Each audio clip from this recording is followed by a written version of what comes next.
He says, I don't think he's a regular listener to our show. He just stumbled upon our programming. And he said, listening to grown men talk about which drugs will make their bodies bigger is, well, interesting. He's got a very valid point.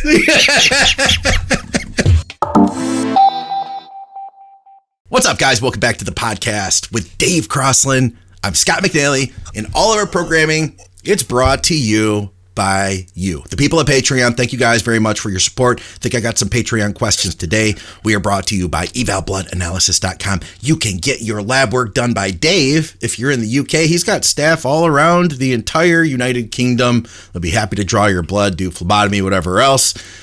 We are brought to you by Strom Sports Nutrition. For those of you in the UK, you can get great health and performance supplements, especially if you're on cycle. You need to check them out. And they've got stuff for your dog. We're also brought to you by supplementsource.ca. And for our Canadians, they have great deals that change week to week. And TrueNutrition.com. Use our code THINK over there. You guys know all about True Nutrition. They've got high quality products, every protein powder you can think of. Check them out. Use our code ThinkDave. We've got a bunch of questions as usual. We got some snide comments from some people on YouTube that we'll share at some point in the show. And, well, one snide comment that I thought was funny. We'll get to that. And we've got a game to play. We've got another game. People have been enjoying our games. I Spy? No, this one's called Would You Rather Steroids Edition. Okay. You ready? Yeah. For this? All right. I'm going to start with the big stuff. Ready? Tren? Yeah? Just before we start, I was abused by a man today, Scott. Can you get him for you, please? Did he touch you in your bathing suit area? No, but he touched me in places and it hurt. You're a physical therapist? He's a bad man. How are you feeling? You said he worked on your neck? I feel battered. Okay. You taking a little BPC or anything like that? I feel absolutely battered. Yeah. Listen, I'm going to cry. Yeah. You made me cry.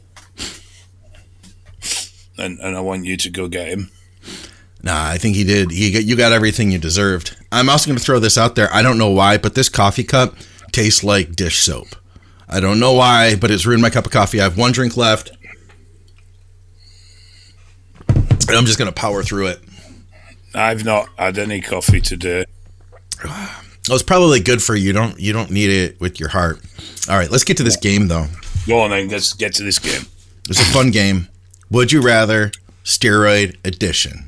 So for starters, Tren Hex, Tren Ace, or Tren E. Which do you pick and why? Cheesecake.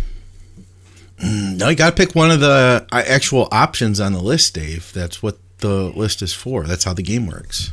Cheesecake isn't on the list. I mean, it might be later if you're good. If you do a good job, you know. I've not. That's as it sounds. I've not had a huge amount of experience with Tren. I've used it once. I used it at a very high dose.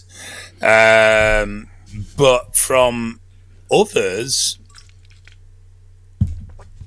Tren Hex, I think, intrigues me. Really? Why? I don't know. It just seems to be quite well tolerated. I don't know if it's because people tend to run Tren Hex. Because the Tren Hexes tend to replicate the original parabolan dosing. So I'm wondering if it's just that because it is at a slightly lower dose than what most people run it at. They seem to tolerate it well. But most people I've ever spoke to seem to have got on very well with Tren Hex. Tren hexahydrobenzyl carbonate. That's a mouthful. It is. So the half-life of Tren Hex is in between Tren Ace and Tren E. Tren acetate ester is very fast, very rapid. The anethate ester, we're very familiar with that in a number of compounds that we use in bodybuilding. Definitely, you get a build-up effect from that one. Hex, somewhere in the middle.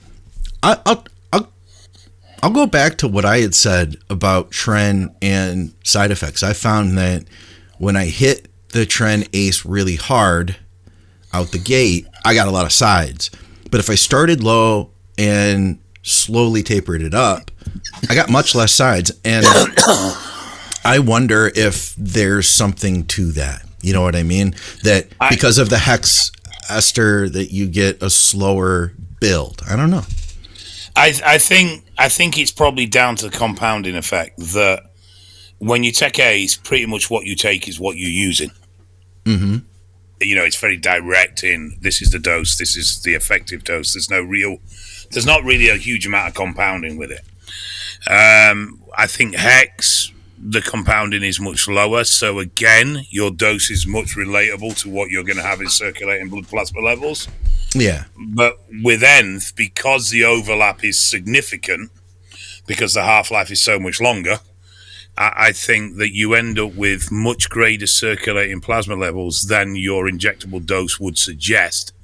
And as a result, people end up being exposed to higher levels than they think they are, and that's why they end up with more significant sides. I could see that. And I know, too, it's easy to get a little carried away, too, with like a nethate version, because it's 200 milligrams per milliliter, and before you know it, you're like, well, why don't I just do 2 mils a week? It's not that much. 3 mils a week. 5. Yeah. Or 5. And 6. Yeah, why not? Just do all of it. Yeah. There's always more. They're going to make more of it, right? We can always get more. So I could see that, man. All right, next one on the list. A little trickier here. Deca or NPP?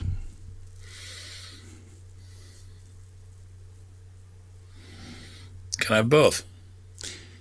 No, you got it. This is a either or question. You can only have one. Like the Highlander, there can only be one, Dave.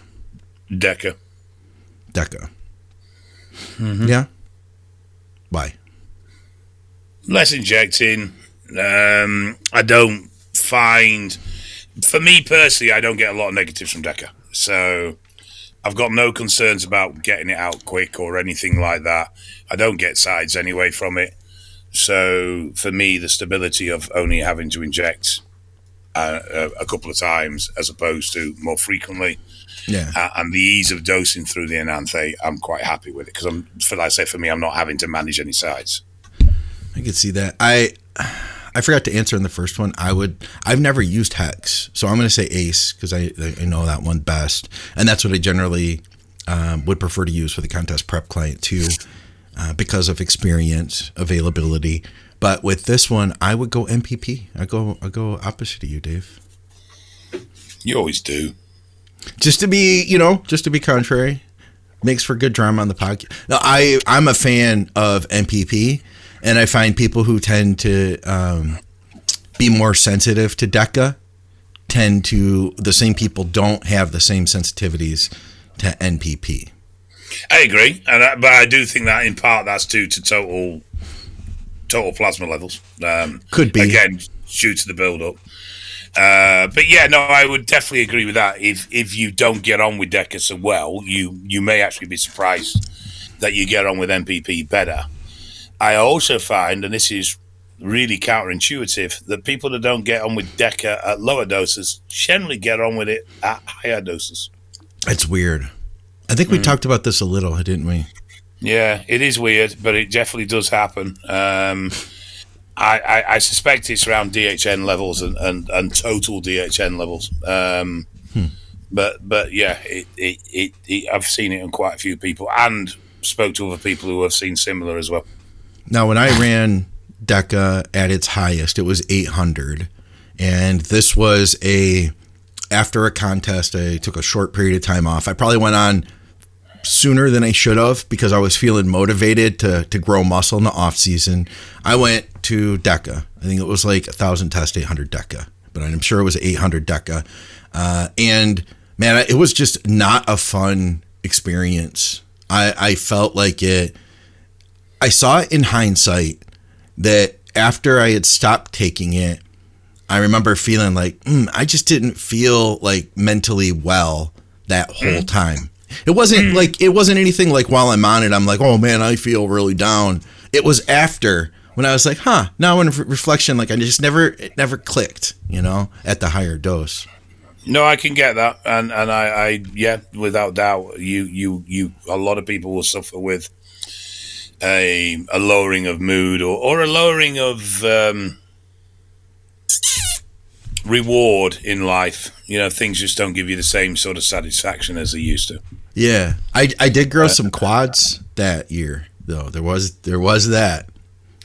Got bigger, I mean, this is something I think's changed with anabolic use. You go back 20 years and you sort of did the drugs and you put up with whatever the drugs did and you got on with it and you worked out, you trained hard and you grew. Yeah. Now people are much more demanding of their drugs. I'm not saying it's a bad thing or a good thing either way. I'm just saying now I think it can be a mixed blessing, to be fair. But now people are much more demanding of their cycles and they want much more than just muscular progress from their cycles. Mm-hmm. Whereas, when I first was cutting my teeth on steroids, to be fair, generally I had good experiences, but it was, I feel like, you do tough shit, get on with it. You know what I mean? There was no consideration for it whatsoever. Yeah. Where now people are like, I want to go on a cycle, but I don't want this, I don't want that, I don't want the other. And I mean, that's a personal choice. I'm not judging anything here. I'm just saying it's quite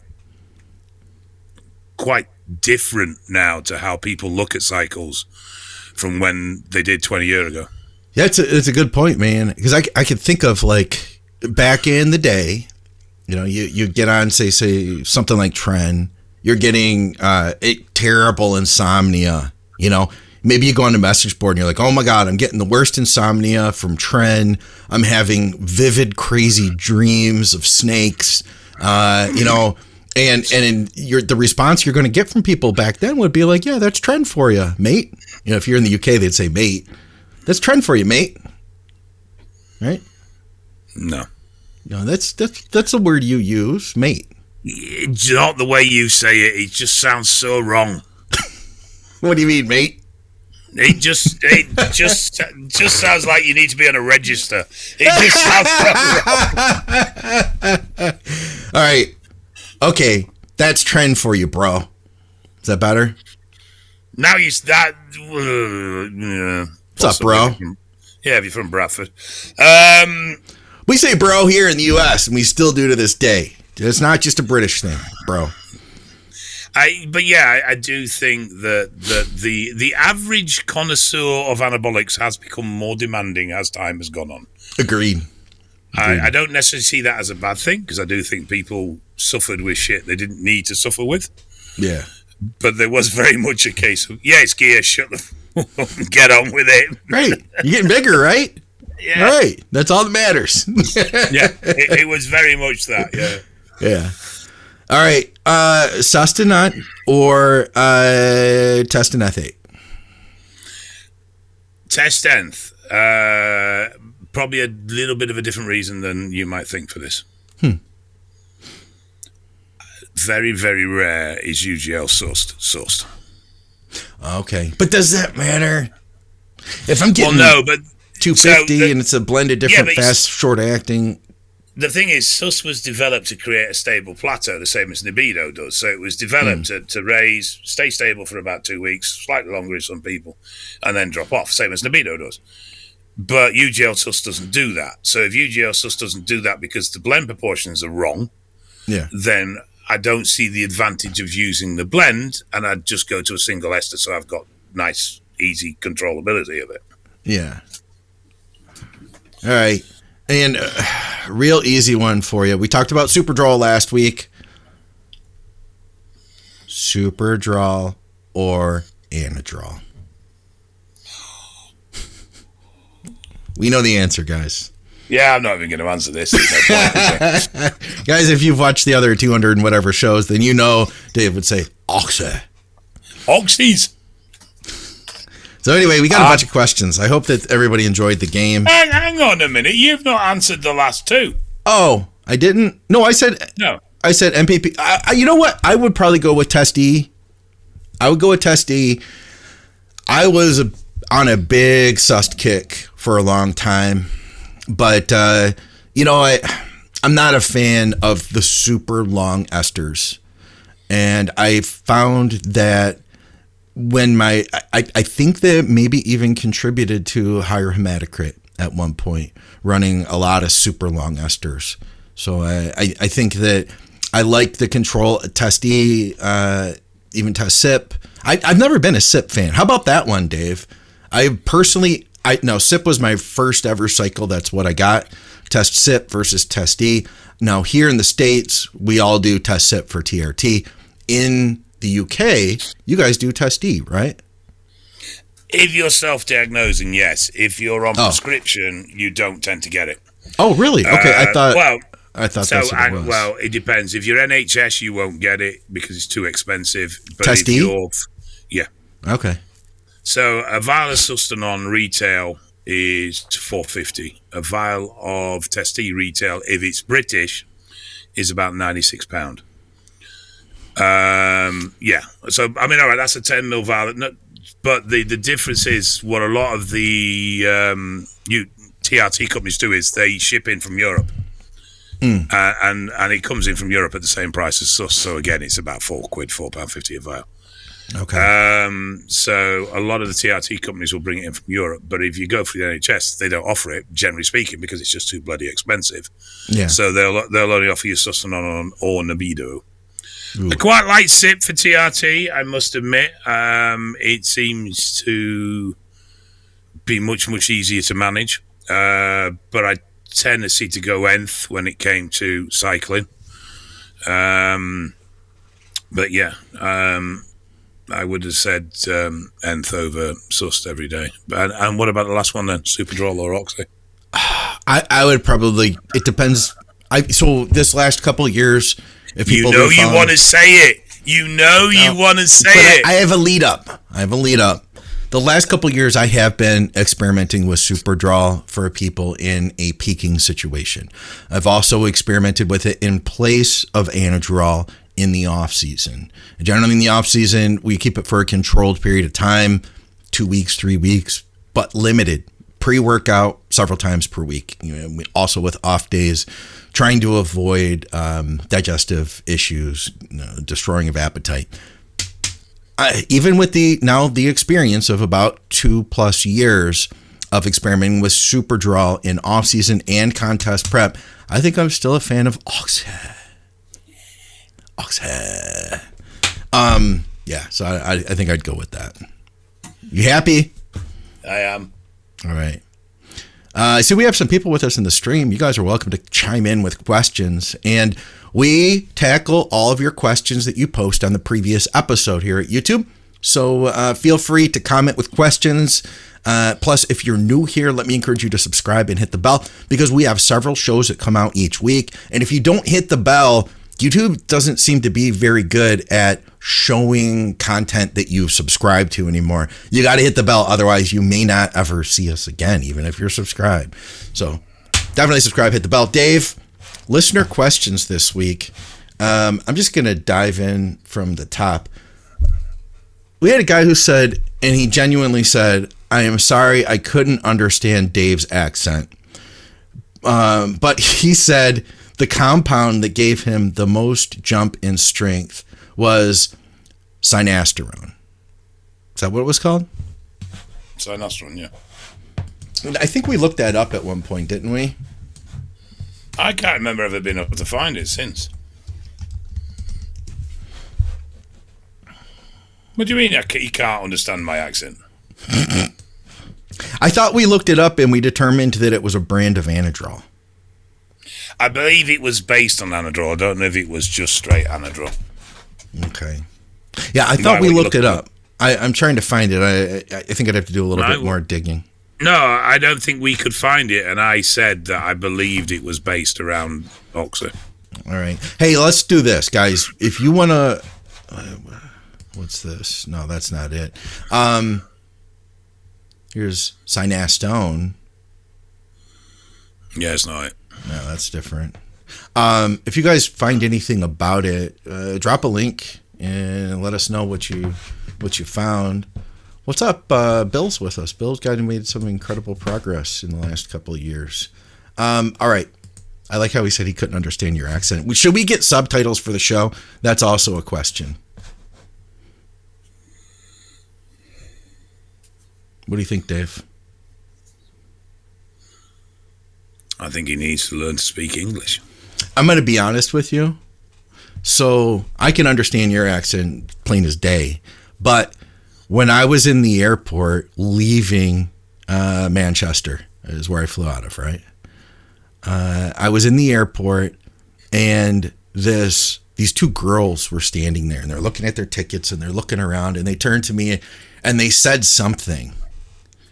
And for the life of me, I had no freaking clue what they said. Like, I could not understand them. And I just like casually said, "Oh, I'm sorry. What did you say?" And they said the exact same thing again. And I'm still looking there dumbfounded. And then the woman next to him just answered him. The woman was like, "Oh, no, you're looking for Terminal A. It's over that way. It leaves at 4:30. But like, I honestly, for the life of me, they were speaking British. Northern British. I couldn't understand them for the life of me, man. The problem is that for a small country, we have such a dense variation of regional accents. You do. So, I mean, I speak to a friend up in Scotland, and I struggle. I do struggle just with his accent, just with how he talks. But obviously, you know, other accents can be particularly strong as well. And then there's words that just don't make any sense to me, but never mind. A lot of times when people have a strong British accent or Scottish accent in the U.S., they put subtitles on the screen for us. Yeah. All right. How about this one? Gents, thanks for the show. Currently, I'm running test only, and it's my third or fourth cycle. He's not sure. Third or fourth cycle. He says, my heart rate average has increased from 65 beats per minute to almost 100, starting on the second or third day of my testosterone administration. Is this normal?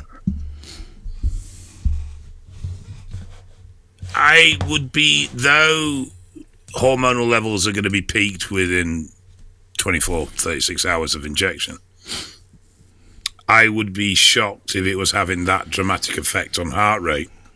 I've seen it myself. Yeah? Yeah. I would have thought it would have more been an anxiety-driven thing rather than a hormonal-driven thing. No, I feel it right away, and I felt my heart rate start to go up, especially on cycle doses. If it's just a TRT shot, I don't get it.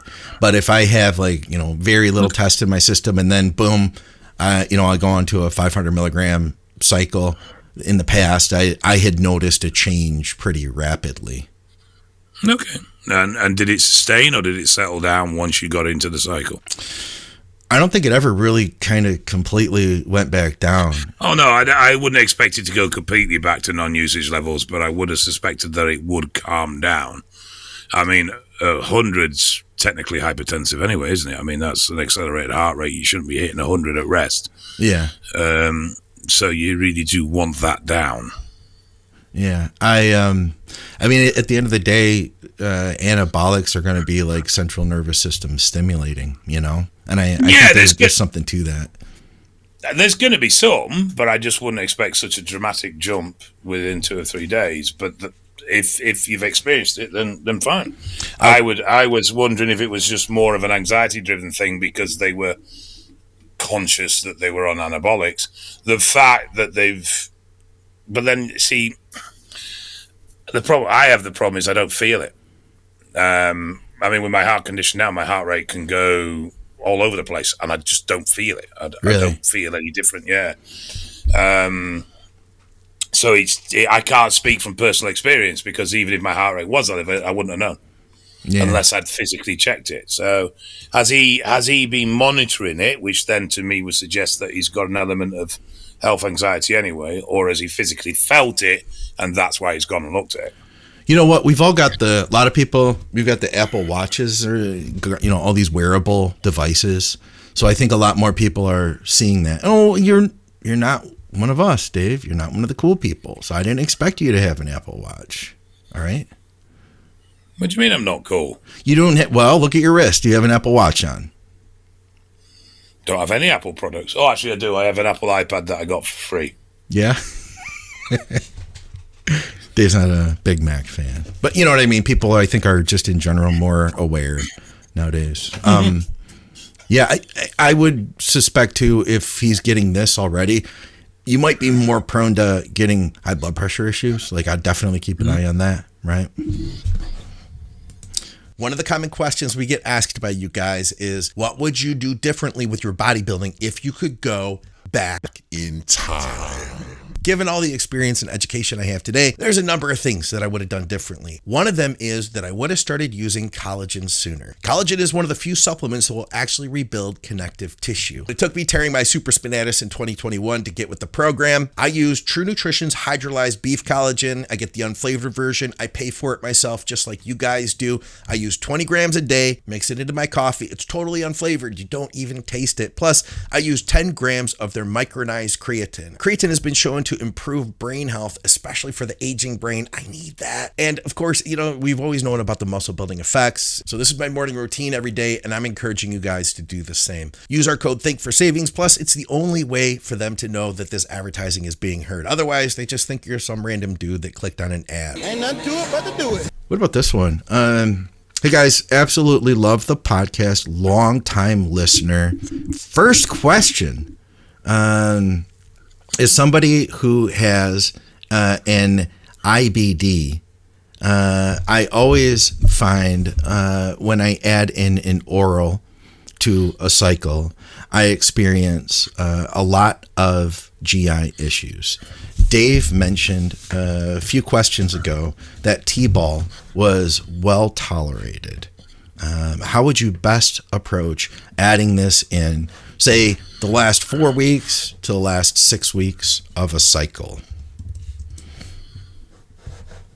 Well, you'd add it in. I'm a bit... to be honest, if you've got irritable bowel, you may just find that you can't tolerate any orals. It might just be something you just have to accept. I would take them with good fats. If you've got bowel issues, you'd probably want to split the dose up. I wouldn't normally do that, personally. I would normally do a single dose. But if you've got bowel issues, then you're probably going to tolerate it better by splitting the dose up. And beyond that, there's not really much more I can say, I don't think. I've worked with a guy who tends to get a lot of sensitivity with oral supplements in general. And it's something that we've been working through for a long period of time. But I just don't use orals with him, period. Like, we don't need it. Guy, he's even a competitor. He competes, gets into great shape, you know, does great job at building muscle, but we just avoid the orals. Yeah, I mean, there's that old saying is sometimes it's not worth the squeeze. You know what I mean? The juice isn't worth the squeeze. If you're not getting out of it stuff that's beneficial, then it's not worth putting up with the problems that some things cause. Yeah. How about this one? Bring this one in from Gamboni Law and the live stream. He says, great show, guys. What are your thoughts on cardio and muscle wasting? While CrossFitters aren't bodybuilders, they maintain quite a bit of mass. Is it the cardio or lack of proper macros causing it? I think cardio has to be incredibly high, or calories have to be incredibly restrictive before it will start to becoming muscle damaging. I think that there is probably an oversensitivity to the impact of cardio on muscular growth. HIIT can be a little bit more impacting, but even then I've not found it to be super detrimental. Yeah, if you were doing a 45-minute hard biking session, that's going to have some impact on your leg recovery. But, 2 or 3 20-minute HIIT sessions a week, I would say, aren't going to have any real impact at all. In fact, they may potentially be beneficial for a case of blood flow and nutrient feeding and that sort of thing, a bit like the old feeder sets that you would do following a heavy session on a body part. So, yeah, I do think within bodybuilding we're probably a little bit oversensitive to it, and it's probably got a little bit more exaggerated than it requires. I know I was definitely a victim of that. I avoided cardio, one, because I thought it was going to be muscle impacting, but two, because it was taking away precious calories that I could use to train and grow with. Yeah. I mean, obviously your output and the input have to be balanced, but yeah, I mean, there's not just CrossFit. There are plenty of sports that have quite well-developed physical physiques, but do a decent amount of cardio output. I mean, some of the quads on the cyclists are insane, and yet they put in hundreds of miles of bike work a week. Yeah. So, but I also think there's a genetic potential element to this as well. Yes. And there's, depending on where you are in muscular development element as well.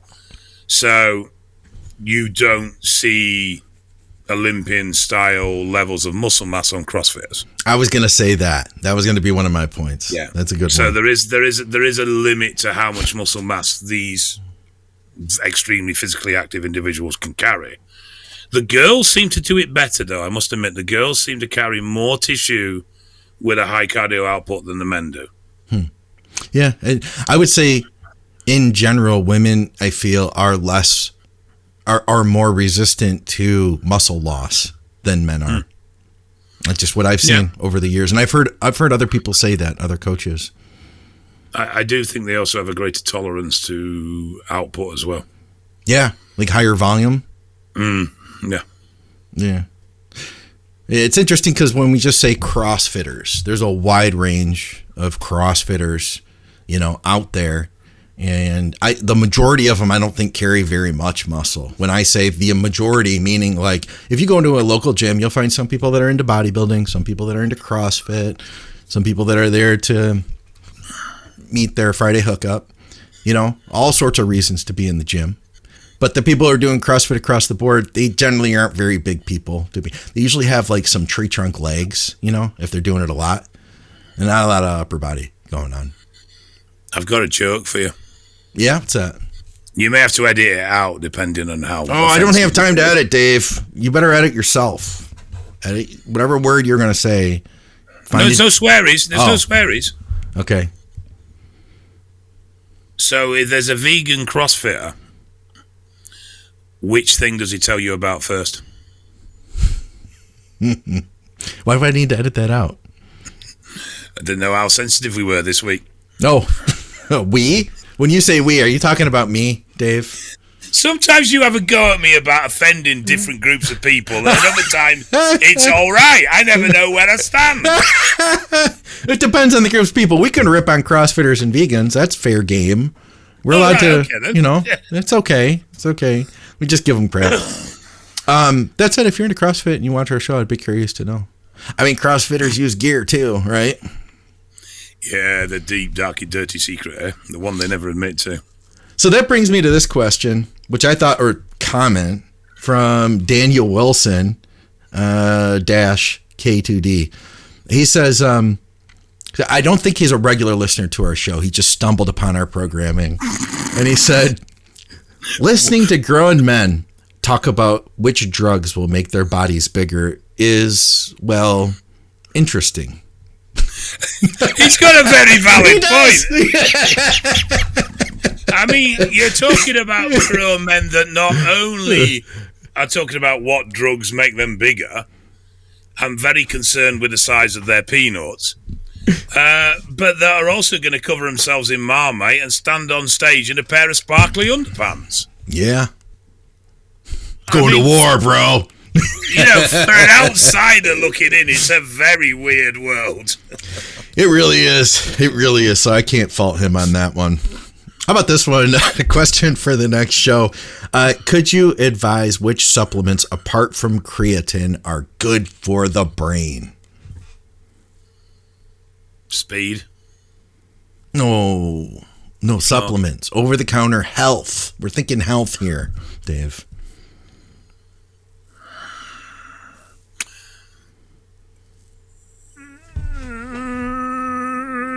Fish oil type stuff. Yeah. The thing is, I find it's a tricky subject because you start looking at, what we look at? We look at stuff like Solank.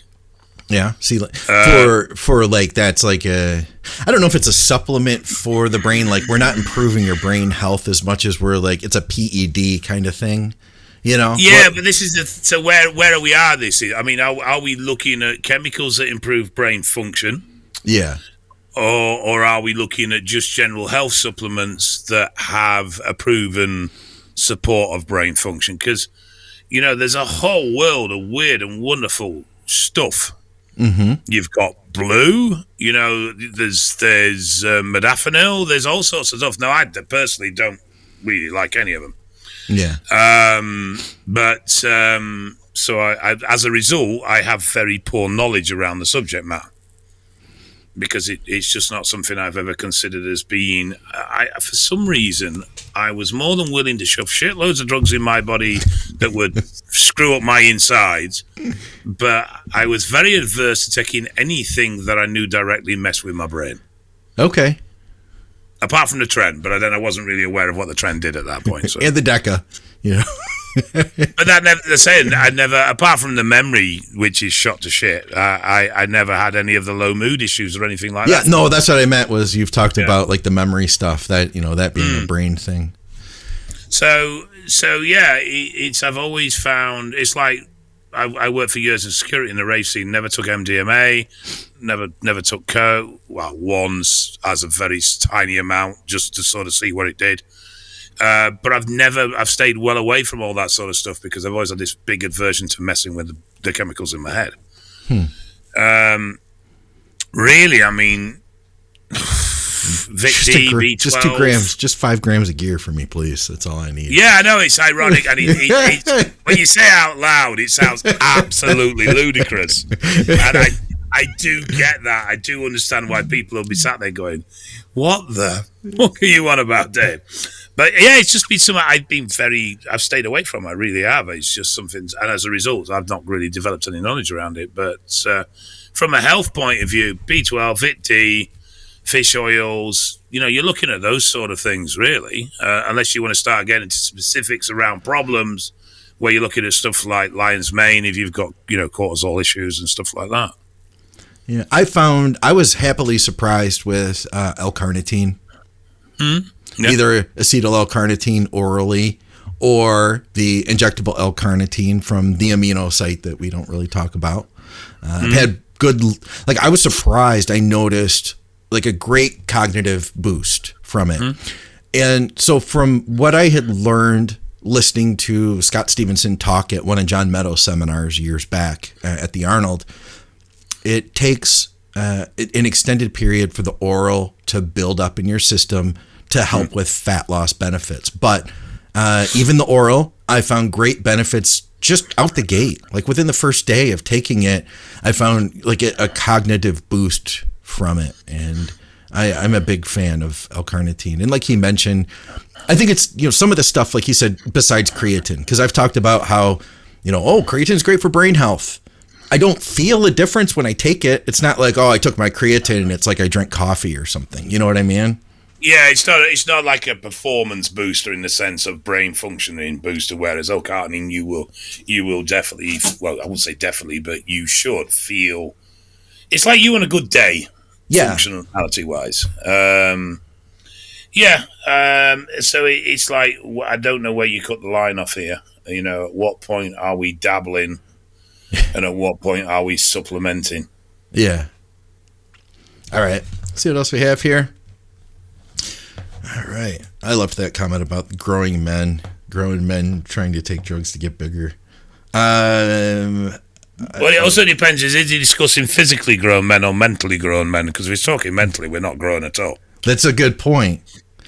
Okay, I like this one. Do you think it is safer and better to pulse orals 2 weeks on, 2 weeks off, using as pre-workout, which he commented on the last episode, I think, where I said that's what I've done with certain orals, instead of running them straight for a set period of time? Would bloods be all over the place while pulsing, possibly causing more side effects? Or would the breaks lower the overall exposure, therefore causing less severe sides? Depends what you're talking about in a sense of sides, because, I mean, we know the liver's going to get stressed from orals, but for the most part, unless you're proper taking a piss, it's going to get stressed, and then when you stop them, everything's going to settle back down, and we're all going to be back to normal. We're going to see a reduction in HDL. So yes, if you limit total exposure, you're going to reduce that impact on HDL, definitely. So your pulse 2 on 2 off, yes. But you're also going to see a change in what the drug does from a positive effect point of view. So it's all really relative at the end of the day. There's a danger in this as to get a little bit oversensitive and a little bit too sort of trying to be too clever. Yeah. You use pulsing as a point of trying to break through plateaus in training more than anything else with the drug. You're not pulsing because of what the drug does, or you're using it as a breakthrough point, which in that case... Very specific compounds too. You know? You don't need it for very long because that's the job you're using it for. Right. If you're taking anabolics in an oral form because you're wanting to add a second sort of level to your cycle for growth, then the 2 weeks on, 2 weeks off is going to be not particularly productive because you're just not getting a huge amount of exposure. Right. So, you'd be better with a continuous if that's what you were trying to do. So if you're going back to the earlier comments, and I did say at the time that, it wasn't necessarily a good thing or a bad thing in the way that we used to just, that's what happens, put up with it and stop your moaning.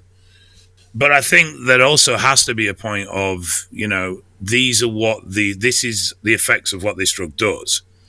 If you're not comfortable with these effects, don't take this drug. Certain effects can be managed, like estrogen and stuff like that, yes.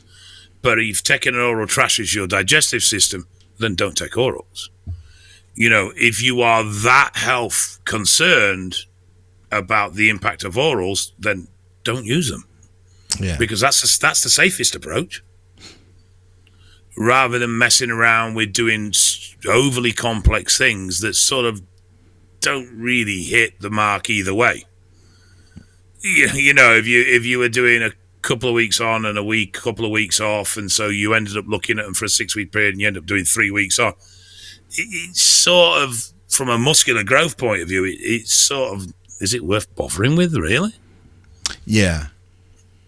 So it depends what you're trying to get out of the oral use. If you're using it for a more specific thing, like a strength boost at a specific period of time, a direct effect going into a competition when you're super lean and those effects are going to be much more pronounced, yes, then there's argument.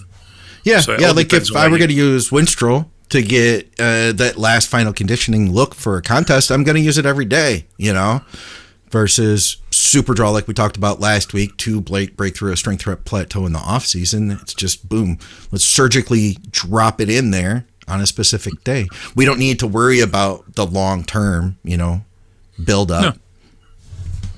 So yeah, it depends what you're trying to achieve. Yeah. Okay. I think this is just a comment about Superdrol. I grabbed it. He said, I personally knew 2 folks who got very sick after 3 to 4 weeks of Superdrol. One ended up in the ER with kidney trouble. The other ended up in the ER.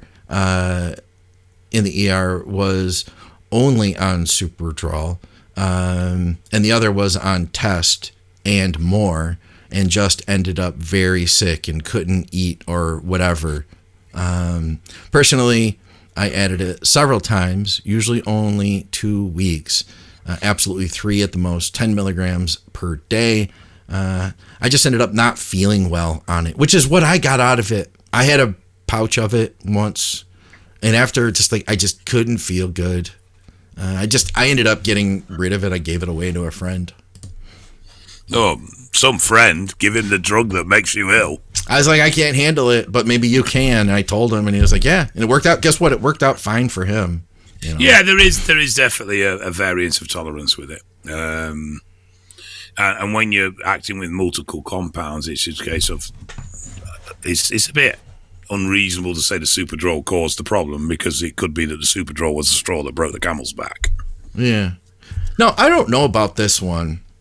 He says, question for the next show. The doctor that Big Paul has on his show said that Test Sip and NPP are not bodybuilding compounds because their esters do not ladder up. Your thoughts? Don't even know what that means. I'm assuming ladder up means he's on about the compounding effect, but Test Sip is half-life is long enough to compound. It depends on the individual for all these esters, right? So there is some significant variance there as well, yeah. I mean, we've discussed in the past that, I've worked with people who have an incredible clearance rate for testosterone. There was research showing Test Sip clearing for some guys, the half-life was like 3 days. So it's not like we thought, a decade ago when we looked at the steroid profiles online. I think what he's alluding to is that they're not good compounds because it's difficult to have elevated doses because it clears the system quickly. But what about Test Sip? Because that well, it depends what info he's working from a point of view of a half-life. I mean, has he worked on terminal half-lives? Well, even if he didn't, regardless, I think it's generally accepted that it's a longer half-life. So I don't know what ladder up means. No, the only thing I can think of is on about the compounding effect, but then you just increase the injection frequency, don't you? Yeah. Or the dose. I see. This is the other thing, and I think people have a big aversion to this. I mean, it's going slightly off topic, but not. So, what's more, 300 milligram of NPP 3 times a week, or 250 milligram of Deca once a week, or 300 milligram of Deca once a week? Well, I know that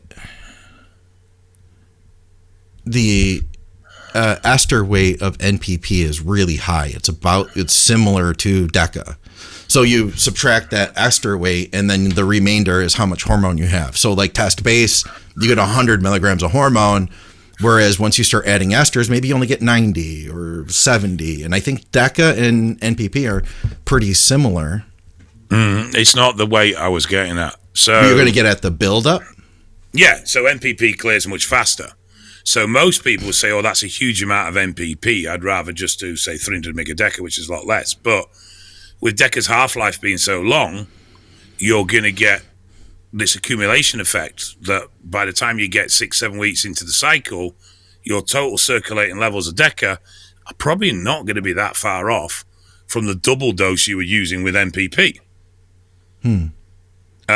But a lot of people will view high-dose fast-acting as being much greater intake of drug compared to a slow-acting ester at a lower dose, but has that accumulation effect, which means you have a much greater circulating level. Yeah, I don't know. I don't know. I don't know what he means by that, so I can't comment. But I would say this, that I mean, just they're used all the time, right? I don't know anybody who's been like, well, I made the mistake of using Test Sip, so I didn't make any progress this off season. There's plenty of people grown on both. Yeah. All right. But who knows? That people say stuff. There's a catch to it somewhere, I'm sure. You know what I mean? It's like there's a catch, there's a hook. It sounds like something that, well, it gets people talking, right? We're talking about it now. Oh, people have been deliberately controversial and came out with opposing information quite simply just to make an impact. They do that in training stuff all the time, Do it with drugs as well. Yeah, I see it more in training, though, where, like, everything you knew about the pull down was wrong, or T-bar rows will grow no muscle in your back, or you know what I mean? You hear that stuff, and then you're like, but wait a minute, Ronnie did T-bar rows. To be honest, I think Ronnie would have grown if he'd picked up a tea towel. A tea towel? We don't have those here. Okay, it's a garment. No, not really a garment. It's a item of cloth, approximately. I can't get enough on screen. Approximately sort of. Oh, it's pretty long. I was thinking it was like a paper towel. No. It's decent size. and it's used to dry dishes with. Oh, okay. We call that a dishcloth. No, that's used to clean dishes with. Yeah, we also use a dishcloth to clean dishes as well. We have a dry one. Dish towel. Dish towel. That's what we call it. Tea towel to dry, dishcloth to wash. Yeah, we use a dishcloth, dish towel. I don't know. Dish towel. I think a dish towel. You're just backwards, okay? So I'm just telling you the correct way of doing it. Don't argue. Just accept. Move on. All right. Thank you. Hey, can we go to Betty's when Victoria and I come out? Maybe. If you're a good boy. You don't upset the customers again with your Japanese-style camera setup. She didn't mind. She was like, oh, we get that all the time. She was actually probably being really British and polite, wasn't she? She's like, Scott turns up at this Betty's Tea Rooms, which if you're not from England, is a brand of tea rooms that are quite posh. Hoity-toity. Very traditional, okay? And he turns up with, like, sound boom, mic, cameraman, tripod, and starts setting up in the middle of the cafe. I'm like, can we get some more light over here on Dave?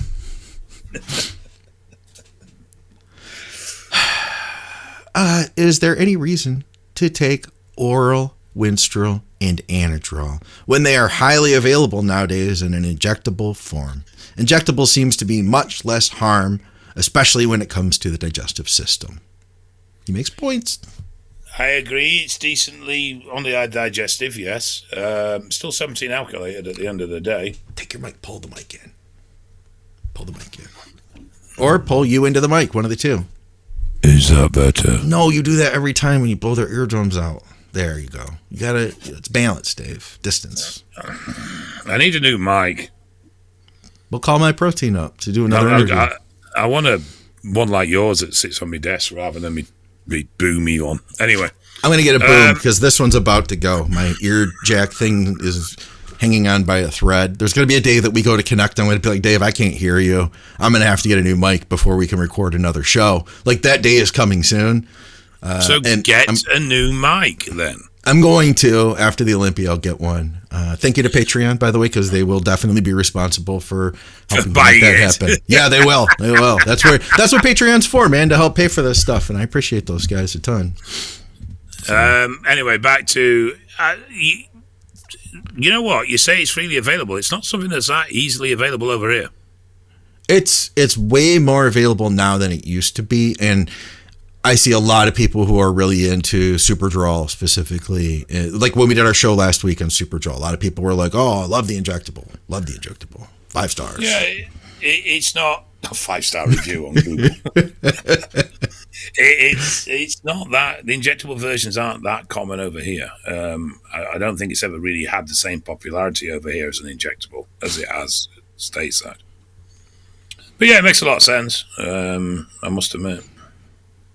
Winstrol is, to me, an add-on at the end of a contest prep. And we are generally already using an injectable repertoire of compounds, having started with tests. Traditionally, like if I were to give you my simple blueprint, be 12, 16 weeks out, depending on your experience, adding test. Maybe running some cleanse off and on through this part. 10 weeks out, adding in master on an F8. Then at 6 to 8 weeks out, adding Tren. When we get to 3-4 weeks out, you already feel like a pincushion, and I'm not going to add in injectable Winstrol at that point because we want to get something else in there that is not going to have to be taken through the muscle. Like you already are, like you've got enough. You've had enough of that. Now, maybe if you're just doing an off-season, or you're just like, it's the only thing you're using with tests, then maybe that'd be a different scenario. But generally, that's not the case. I can definitely attest to running out of places to stick needles into. You got a lot of places, though. I know, I've used them. Delts. Lats. Didn't get on with that one. Pecs. Didn't get on with that one. Traps. No. Retard. Biceps.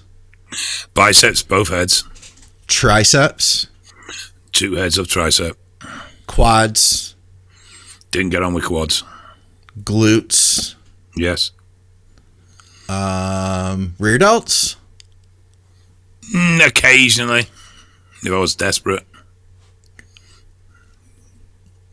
Wiener? I did calves. You didn't do calves all the time, did you? Yeah, I did calves a lot. Yeah, I actually found calves great. Do you do TRT in your calves now? No, usually tricep or delt, depending on how bored I am. Okay. So yeah, we went through 10 sites. That's a lot.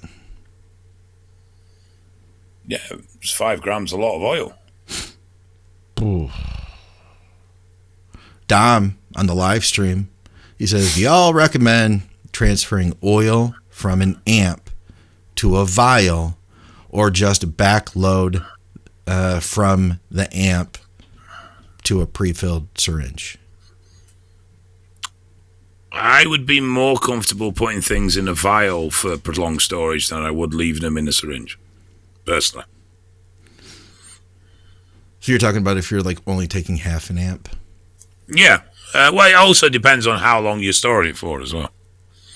I mean, if you're only storing it for a few days, then you could leave it in the vial, I suppose, leave it in the syringe without any major issues. Yeah.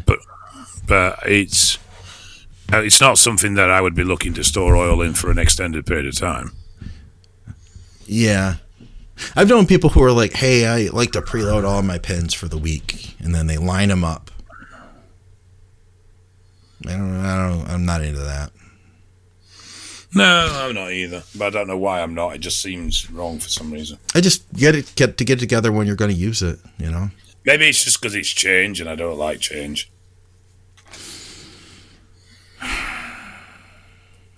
Who has amps anymore anyway? No, they pop up over here because guys go out to Turkey and pick them up and bring them back. Okay. Yeah, we don't really do a lot of amps. Mm-hmm. Just saying. Let's see if we got anything else here. What's your recommendation? Okay. This is what sparked the would you rather, the either or. What's your recommendation on Tren Hex versus Ace? We kind of talked about that at the lead of the show, didn't we? We did so, yes. Yes, so we covered that. You already saw that at the beginning. Dave, any advice for the week? Any Uncle Dave's wisdom?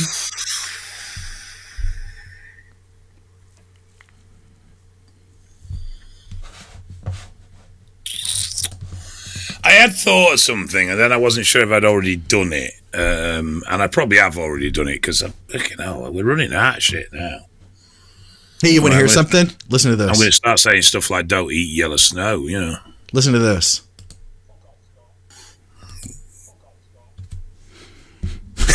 Oh, is it back?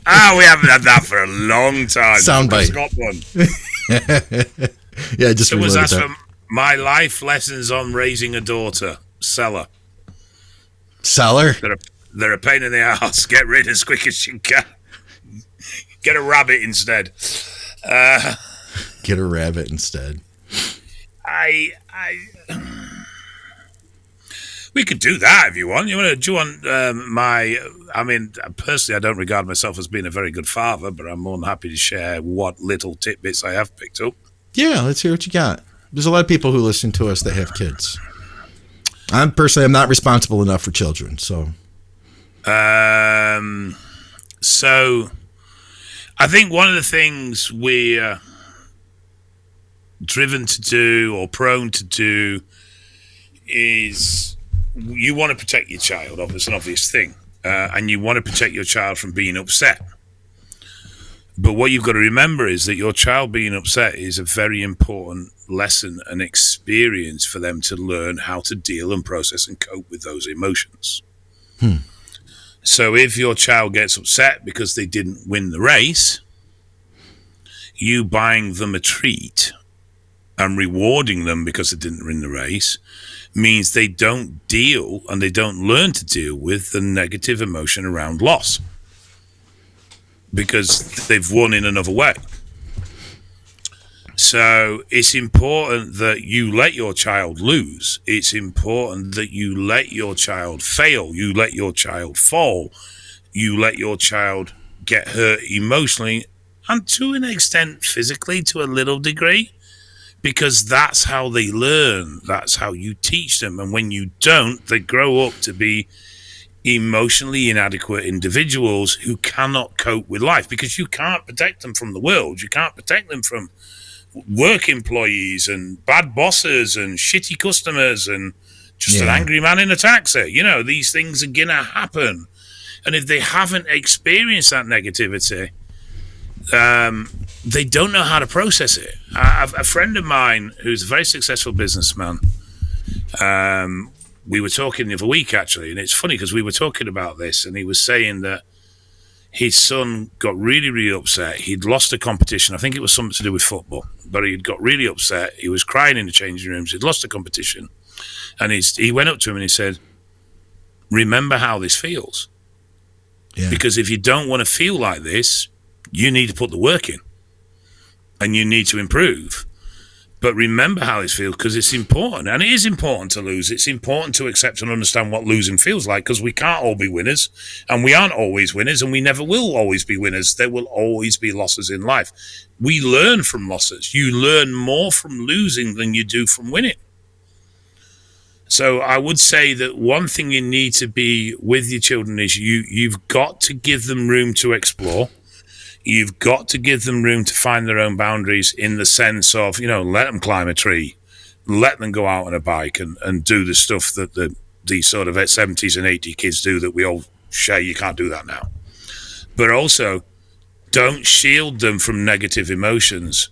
Let them experience it, because it teaches them how to cope with those things later on in life. It's like bullies. Bullies are not a good thing, but they're a useful tool to a point. Teach you how to stand up for yourself. Yeah, they do, and they teach you how to cope, because you're going to meet those people. You're not going to go into a world where those people don't exist. So your child having some exposure to bullying can be beneficial, but obviously it doesn't want to get to the point where it's becoming that damaging that the child is struggling and really not coping with it at all. But this all comes down to honesty and open communication with your kids as well. Your kids will lie to you, even though you don't think they will. Of course they will. You lied to your parents. And you've got to just remember that. The shit that you did as a kid, your kid's going to do. And the crap that you tried to get away with, your kid's going to do, because they're your kid. It's as simple as that. Girls are scarier, particularly from when they get to that dating age and that sort of thing starts to go on. Yeah. So you just need to, teach them self-defense, I think, is a really good idea. Yeah. Teaching them self-respect. A lot of girls will fall into the trap, and I'm not saying that they're going to be sluts or anything of that nature, but they'll fall into the trap that they may need to be a certain way or look a certain way to be attractive. And it's difficult because you're fighting against social media and you're fighting against a lot of marketing. But just society in general, yeah. Yeah, you just teach them that, they have value in themselves. You'll find your children will try on different personalities. Oh, yeah. They will emulate people that they think are cool or that they think they want to be like. And that's just part of them growing up. It's part of them finding themselves. I think we all do that at some point. We all pretend to be somebody we're not, be it through dress or through hobbies or... That's kind of like how, as a kid and a teenager, we figure out who we are, Yeah, because you try different hats on and you see which ones fit. Yeah. Let them do it. You know what I mean? Just let them do it. But, it's... they're hard work and they're scary, and I don't think the only thing me and my wife ever argue about in general is kids. That's why I like pet dogs. I like dogs better. Rabbits are much easier, I must admit. I love this. Dom knows you. Saber-toothed tiger would probably be much easier. Dom knows you. He said, Dave, I had something but forgot Crosland. Well, no, I had something, but I wasn't sure if I'd already covered it. What I was thinking about was the point where enthusiasm and motivation disappears and you're then reliant on routine. You did. You have done that once. You made a good, nice pivot, Dave. That was a good pivot. Yeah. It was a good save. And I thought I had done that before. But yeah, no, the God, kids. Are you following the Olympia? By the time these guys, I mean, the people who are live watching it hasn't happened yet, but by the time the show comes out, the Olympian will already be crowned. Have you been watching that? Maybe we should just pretend like it already happened today. Oh my God, Dave, it was such a good show. I'm interested in what Meg does, because obviously she's a friend. I know her. Yeah. I don't know anyone else that's competing, I don't think, so I probably won't really bother above that. Now, am I right in that Nick's withdrawn? Yeah. Do we know why? Because he said his body wasn't responding. So does that mean he's not well, or does that mean he's just not dropping fat? I think he just, okay, so I may have a little bit more inside information having talked to a few people, and that it sounds like it is just that his body wasn't responding, that all his health markers and stuff were looking good. I say, because the internet, that's maybe a little bit inside information, but I don't think anybody would mind me saying it, that it's not a health thing. Yeah, so the internet was awash with oh, he's going to die and this. Of course, of course. Say, so I didn't know there was any sort of genuine, information being put out about why. That's a shame. But if he's not ready, is he? I mean, it's better to pull than step on stage and be fat. So yeah, but by the time this comes out to our regular YouTube audience, Dave, the Olympia will already happen. So, man, I can't believe how that show went. I just getting back from the Olympia, guys. It was a wild ride. I can't believe Hottie did it. Hottie won it back. He looked so good, Dave. I mean, Derek, he really brought it up too, but he just couldn't beat the conditioning that Hottie had. I don't know. Yeah, but wasn't that streaker on stage interesting? It was you. I saw you. I can see you turned your head, and right at the last second, I was like, "That's Dave Crosland streak on the Olympia stage." It's like I didn't even know you were going. I'm gonna hopefully hang out with Cuba. We're gonna record something from the Airbnb pre-Olympia, and hopefully we get a chance to do that and get like a little preview of how Meg's looking. He showed me some pictures, dude. She's like freaking nutty looking. She looks really good. Oh, she looks fantastic. Yeah, I haven't seen any for a while, but the last I saw, she looked amazing. And I think she's got nice shape. I think she's got nice structure. I think it all flows really well, and I think she packages together well. Yeah. There isn't sort of bits that you think, oh, that. I just think she's got a nice balance to her. So no fat either. Like she's so lean, she couldn't lose any more. Yeah. Well, she's definitely a workhorse. They both are. There's the one thing you could never criticize either of them for doing is not putting in the time. They do their duties. Yeah. It's literally a full-time commitment. 100% in for both of them. They are. And they enjoy it. They genuinely do like the life. I mean, I think Cuba openly admits, people looking in, they'll think it's weird and mad, but they genuinely do like it. And I granted, last time I saw Meg, she was, 3 weeks out? Maybe 4? So a month ago? Yeah, probably 3 weeks out. And she was still, relatively happy, even though obviously, the impact of diet and condition, everything was taking its toll. You could tell that. Yeah. But I mean, I've seen some people at that stage and they're just miserable. Yeah. Just absolutely hating life and everything on it and just constantly complaining they can't wait till they can eat again. When Meg, she takes it all in her stride and does it incredibly well. They're both very professional in everything they do. I agree. Oh, I should mention too, we'll get back to everybody about the transformation contest post-Olympia. I know that is now. We're recording this before the Olympia happened though. So the following week, we'll be digging into that, and Dave and I will be picking winners for that. So I just want to let you guys know, I wanted to wait to the Olympia to finish before we got into that stuff. The real reason is he just hasn't done it because he's been lazy. It's a combo. I'm busy. Believe it or not, Dave. This isn't the only show I do. Believe it or not. Yes, it is the most important show. You're my absolute best friend in the world. All of that. It's all true. I think Clever Scott's show is the most important show. It's pretty important.